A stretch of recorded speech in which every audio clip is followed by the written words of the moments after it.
Esta historia que vas a conocer ahora, que es la historia de Martina, arranca de esta manera. Así lo contaban sus padres. Nosotros somos los papás de Martina. Martina tiene 14 años. Hace un tiempo la psicóloga nos deriva a otro especialista porque nos manifiesta que Martina tiene alucinaciones visuales y auditivas. Bueno, contactamos a un paido psiquiatra, el cual nos da un cuadro sin, digamos, prediagnóstico de un cuadro psicótico esquizofrénico, por lo que ella manifestaba que veía, que escuchaba, que tenía voces que le daban órdenes, veía personas animadas, tipo dibujitos, ella los veía constantemente. Bueno, el psiquiatra ahí nos dice que nos da la medicación y nos da una serie de estudios, varios, entre los cuales nos da una resonancia magnética. En la resonancia sale algo que no estaba bien. En la resonancia sale algo que no estaba bien, dice la madre. Para completar esta historia interesantísima, me acompaña Ignacio Barrenechea, que él es jefe del Servicio de Neurología y coordinador de la Unidad Neurooncológica del Grupo Gama. Doctor, muchas gracias por venir. Gracias por la invitación. Bueno, algo no andaba bien, dijo la mamá. Bueno, realmente fue un cuadro realmente muy difícil de poder linkear lo que la paciente manifestaba con la imagen, porque en general la paciente, como dijo la madre, tenía un tumor cerebral, y es muy raro que un tumor cerebral se presente de esta manera. Martina tenía, según lo que comenta ella y lo que comentaba, digamos, lo que se llegó a interpretar por el cuadro que lo comentó con el psiquiatra, tenía como 7 voces diferentes que le daban órdenes. Inclusive algunas voces le decían que iba a fallar en todo lo que iba a hacer en su vida. También veía como imágenes en su habitación, imágenes diferentes que no existían. Inclusive tuvo algún episodio de autoagresión y ahí es donde ya los padres se empezaron a preocupar. Lo más llamativo es que ella, antes de ver a este colega que hace el diagnóstico, ella vio a otros 3 psiquiatras que, digamos, hicieron el diagnóstico de esquizofrenia y decían que no había ninguna otra conducta para hacer, que un poco ya le pusieron el sello de esquizofrenia, lo cual es bastante dificultoso de manejar y no hay mucho tratamiento. Pero bueno, este psiquiatra, que fue el que deriva el cuadro al Hospital Privado Rosario, solicita la resonancia y ahí se hace el diagnóstico del tumor cerebral. Es un tumor que estaba en el lóbulo temporal derecho y era el que le estaba ocasionando todos estos síntomas. Realmente una clínica muy rara de presentación, no tiene, es muy raro que un tumor cerebral, está descrito en la literatura, pero solo 1 de cada 10 de estos tumores puede presentarse así. Doctor, esto alteraba obviamente la personalidad de la paciente. ¿Durante cuánto tiempo padeció esto que, por lo que me estás contando, fue cada vez se hacía más caótico? 2 años, aparentemente 2 años. 2 años. Ella venía con tratamiento psicológico. Cuando la psicóloga empieza a notar que ella ya tenía conductas que, digamos, eran muy raras y que iban mucho más allá de padecimientos psicológicos que podía tener, ella la deriva con el psiquiatra. Pero realmente el cuadro, vos imaginate que lo que era para ella sentir, ella no se podía relacionar con otras personas porque constantemente sentía voces que la condenaban, o ella dice que sentía 7 voces diferentes que se iban alternando un poco para guiar su vida, y realmente esto dificultaba que interactúe con otras personas. No tenía amigos, era muy retraída en el colegio. Cognitivamente estaba, digamos, era una persona inteligente, pero digamos, socialmente estaba muy limitada por estas voces que escuchaba. Estas voces también veía imágenes. Veía imágenes en su habitación, gente, digamos, como dibujitos o imágenes a veces tipo fantasmagóricas. Realmente un cuadro muy raro. Cuando se hace la resonancia, ¿qué es lo que parece? En la resonancia se ve como apareció en pantalla recién, se ve una lesión, nosotros llamamos hiperintensa, como una lesión blanca, que no captaba contraste. Ahí lo estamos viendo. En el lóbulo temporal derecho. Ese es el lóbulo temporal derecho. Es el lóbulo temporal derecho. ¿De qué se encarga el lóbulo temporal? El lóbulo temporal tiene un montón de funciones, pero bueno, se encarga de la memoria, se encarga de las emociones, se encarga de un montón de otras funciones, también de la personalidad, del lenguaje. Depende si es el derecho o el izquierdo, del reconocimiento de caras, bueno, tiene un montón de funciones el lóbulo temporal. Es una de las grandes adquisiciones de Homo sapiens con respecto a otros animales. Sí, y ahí se instala este tumor. Y ahí se instala este tumor que, bueno, le generaba estos síntomas, eran como como crisis parciales, como crisis epilépticas en realidad, que le generaban estas visiones, ¿no? Ella veía personas y escuchaba personas. Como en el lóbulo temporal también llegan las radiaciones auditivas, digamos, del oído, llegan al lóbulo temporal, eran como crisis parciales complejas que le generaban este cuadro. ¿Cuándo se decide hacerse la intervención? Bueno, cuando yo vi esto, tenía 14 años la paciente, imagínate que inmediatamente le dije a los padres, esto hay que operar, no hay que esperar ya. Sí, así que automáticamente hicimos los papeles para que, digamos, la cobertura médica que tenía la paciente autorice todo el procedimiento y se hizo en 2-3 semanas, ya estaba en quirófano. Ya estaba lista para... ¿Cómo fue la intervención? La intervención fue, bueno, con la paciente dormida. Nosotros en el hospital también hacíamos pacientes despiertos, pero bueno, en este caso, dada la edad de la paciente y que era un tumor bastante anterior, no hizo falta despertarla. Se hizo una incisión que se llama terional, no le cortamos el pelo y bueno, sacamos el lóbulo temporal en una pieza y eso lo mandamos a patología y sacamos parte de unas estructuras que se llaman amígdala e hipocampo. Y esto, digamos, no tuvo ninguna complicación, la paciente se fue de alta, creo que en 2 o 3 días se fue a la casa. Y realmente cambió su personalidad, no tuvo más alucinaciones. Ahí me quiero detener. Termina la intervención. ¿Cuánto duró la intervención? Y de haber durado unas 4 horas, una cosa así, de piel a piel. Sí. ¿Qué sentías vos? ¿Cuántas intervenciones has tenido en tu vida más o menos? La verdad que ya no las cuento, pero en el hospital privado, bueno, como bien dijiste al principio, tenemos una unidad de neurooncología y digamos, somos un centro de referencia de tumores cerebrales en la región. Así que operamos casi todas las semanas tumores cerebrales, mucho más complejo que este también. En este caso puntual, ¿tenías un interés en ver cómo ella iba a... Sí, claro, obviamente, porque siempre nos quedó la duda a todos los profesionales que estuvimos implicados en el tratamiento de Martina, si todo el cuadro venía de ahí o ya aparte había algún síndrome psiquiátrico previo y subyacente, ¿no? ¿Y cómo fueron las primeras reacciones de ella cuando despierta?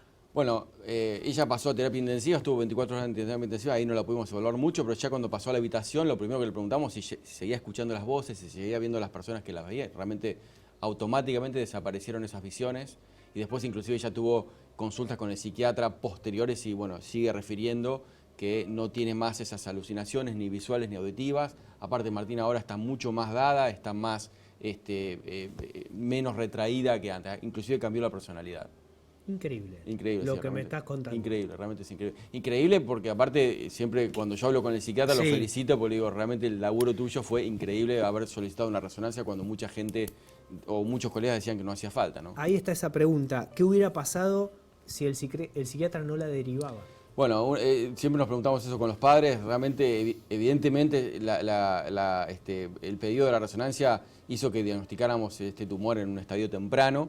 Si no hubieran solicitado la resonancia, hubieran tratado a la paciente como una enferma psiquiátrica, evidentemente el tumor se hubiera manifestado meses o años después, ya con un tumor mucho más grande y a veces inoperable, ¿no? Es paradójico porque por un lado esas voces que tanto sufrió fueron la advertencia para atacar tempranamente el tumor, porque si no había ninguna manifestación, totalmente. Ustedes podrían haberlo agarrado no a tiempo. Totalmente. A veces pasa que el tumor del lóbulo temporal cruza por alguna parte que se llama temporal stem, cruza el lóbulo frontal y a los ganglios de la base y a veces se hace inoperable, estos mismos tumores. Yo creo que lo agarramos en un estadio bastante temprano que permitió, yo creo que esto se puede controlar a largo plazo. Ella, cuando queda totalmente liberada de todo lo que sufría, ¿sigue recordando? Sí, ella recuerda todo lo que sufría antes, sí, porque ella era espectador, no es que tiene anosognosia, no es que no sabía lo que estaba pasando, ella todo el tiempo fue espectadora de sus propias crisis parciales complejas. Evidentemente, esto hizo también que consultara, porque ella sabía que esas voces no existían. ¿Cómo es eso? Para.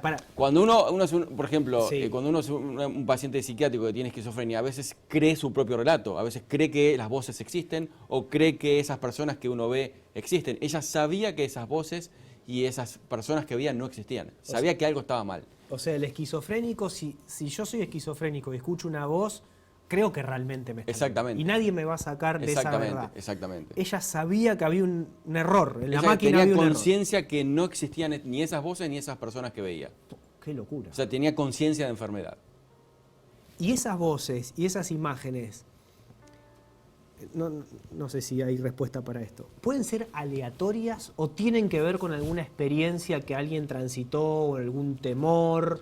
Bueno, depende de los casos. Hay veces que son aleatorias y a veces, digamos, y a veces que también tienen relación con experiencias previas. Muchas veces tiene relación con experiencias previas o con deseos o con miedos previos, ¿no? Claro, viene agarrado de ahí. Para la gente que nos está viendo y para que les sirva también de algo más allá de lo inusual que es el caso, ¿en qué situaciones conviene hacerse una resonancia, ¿no? Cuando uno siente un dolor de cabeza fuerte, cuando uno se golpea con una alacena fuerte y al otro día decís, no me pasó nada, ya estoy bien. ¿Cuándo vale la pena la resonancia? Bueno, en gente grande, más que una resonancia por ahí, cuando uno tuvo un traumatismo banal, como vos decís, golpearse una cabeza con la alacena, te caíste de tu propia altura, y si uno está anticoagulado o tiene más de 60, 65 años, para descartar algunas patologías como el hematoma subdural crónico, que a veces se da 15 días, un mes, 2 meses después del traumatismo, aunque sea banal, conviene hacerse aunque sea una tomografía, que es un estudio simple y rápido de segundos. Ya la resonancia es un estudio por ahí más complejo, pero bueno, en ciertos casos, digamos, conviene hacerlo. Es muy importante que los psiquiatras o los psicólogos consideren que, digamos, gran parte de estos síntomas son generalmente de índole psiquiátrica, pero hay casos que se manifiestan con tumores cerebrales que se manifiestan de esta manera. Son raros, pero bueno, el psiquiatra tiene que tener conciencia de esto. Yo he visto a lo largo de mi carrera un montón de pacientes. Me acuerdo cuando yo recién empecé en Buenos Aires, un paciente que estaba internado en un neuropsiquiátrico. Durante muchos años se separó, se fue de la casa, y cuando ya vieron los psiquiatras que estaba comiendo tierra, porque tenía un trastorno psiquiátrico severo, ahí le pidieron una resonancia, tenía un tremendo tumor en la base del lóbulo frontal, y el paciente estuvo años deambulando por el país hasta que le internaron un neuropsiquiátrico. Ese paciente se podía haber operado mucho tiempo antes. Años estoy hablando. ¿De qué manera tenemos que cuidar nuestro cerebro para prevenir enfermedades? Se sabe que hay cosas que no dependen de nosotros, que dependen de la genética, del destino, de lo que sea, pero más allá de todo eso, hay cosas que podemos hacer para mantener nuestro cerebro saludable. ¿Cuáles son esas cosas? Bueno, hoy en día se está valorizando, bueno, obviamente control de la presión arterial, control de la diabetes, control del colesterol en caso que uno tenga esos factores, pero bueno, hoy en día se está hablando de que la actividad física protege del deterioro cognitivo. Cada vez se está valorizando más la actividad física aeróbica como un protector del deterioro cognitivo, por supuesto la lectura, actividades nuevas. Pero a ver, en el caso de los tumores cerebrales como esta paciente, no es que uno tenga algo que pueda hacer para evitarlo, porque eso son cuestiones de mutaciones genéticas que es muy difícil evitarlas, ¿no? Por supuesto que hay síndromes con pacientes como la neurofibromatosis tipo 2 que tienen tendencia a ciertos tumores cerebrales, o bueno, hay otras enfermedades más raras, pero en general, para la población general, no es que uno debe hacerse una resonancia siempre. Por supuesto, la consulta neurológica no está mal cuando uno siente algunos dolores de cabeza que ya van más allá de lo habitual. ¿Es la primera vez que te tocó un caso como estos? Así, tan florido, sí. Como te dije, he visto a lo largo de mi carrera pacientes que han tenido trastornos psiquiátricos o aparentemente de índole psiquiátrica que habían sido tumores cerebrales. Lo he visto 2 o 3 veces. No es lo más frecuente, como dije recién, pero lo he visto. Y en este tipo de pacientes, ¿cómo tiene que ser el tratamiento post-intervención quirúrgica? Bueno, todo depende del tumor, ¿no? Porque hay tumores que están dentro del cerebro, tumores que están entre el cerebro y el cráneo. Este que estaba dentro del cerebro, muchas veces, si el tumor se pudo sacar completamente y no era un tumor maligno, solamente se controla. A veces cuando son tumores malignos hay que complementar el tratamiento con rayos y quimioterapia. Bueno, eso ya entra en el terreno oncológico, ¿no? Pero bueno, por ahora esta paciente no requirió ningún tratamiento oncológico posterior. Doctor, muchísimas gracias por venir. Ya nos hemos visto en otra oportunidad también, innovando en otro tipo de intervención con paciente despierto. Sí. En este caso no hizo falta. No hizo falta, no. Pero siguen marcando hechos que invitan a la gente a observar, a reflexionar y a prevenir. Esto le puede ahorrar la vida a personas como lo sufrió el chico este que estuvo internado durante 20 años, perdió su vida y hacía falta solamente una resonancia. Totalmente. Vamos a estar viéndolos, siguiendo los casos que son realmente muy interesantes.